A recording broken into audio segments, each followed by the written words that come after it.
In her 1831 preface to Frankenstein, Mary Shelley calls her novel her hideous progeny because of the horror at the story's center, but also, as critics have noted, because of Shelley's own anxiety about authorship and birth. In my 2015 book, Literature, Film, and Their Hideous Progeny, Adaptation and ELASTEXTITY, the first released in the Palgrave Studies in Adaptation and Visual Culture series, I borrowed Mary Shelley's figure of hideous progeny because I see adaptations as creative projects that may be seen as monsters birthed with difficulty. Adaptations conceived as hideous progeny change not only the way we view, but also change our ideas about what we're viewing.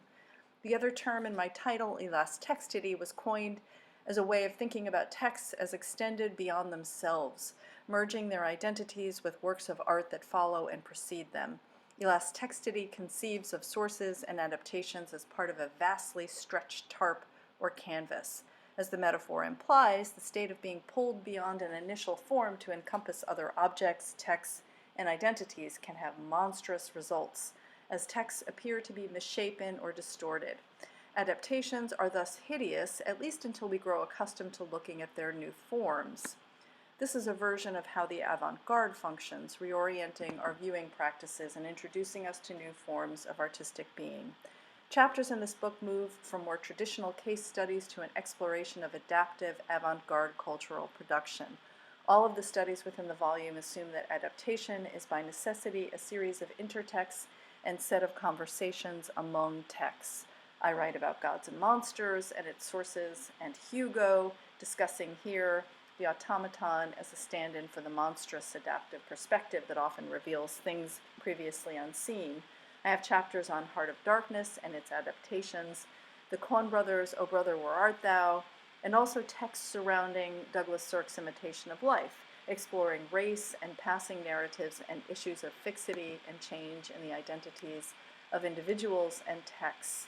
In another chapter, I address Todd Haynes' Safe as what I call a quiet adaptation of the Yellow Wallpaper.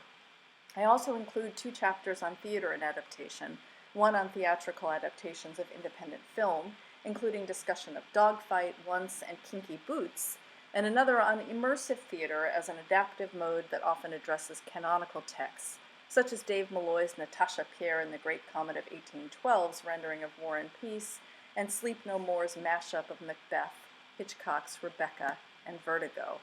The final chapters deal with the avant-garde and textual transformation and provocation, focusing on Christian Marclay's adaptive avant-garde montage, The Clock, and Anne Washburn's play Mr. Burns, a post-apocalyptic play, the latter ruminating on Cape Fear and its multiple forms, operating at a personal, psychological, as well as social and even national or political level. Stories and their adaptations are discussed as fundamental acts of survival.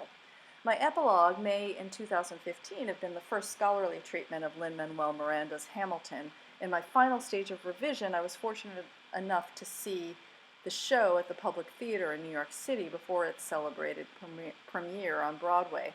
I was so pleased to end my book with a short discussion of Hamilton's thrilling and apt illustration of the creative power and cultural significance of adaptation. I hope you enjoy the book. Thank you.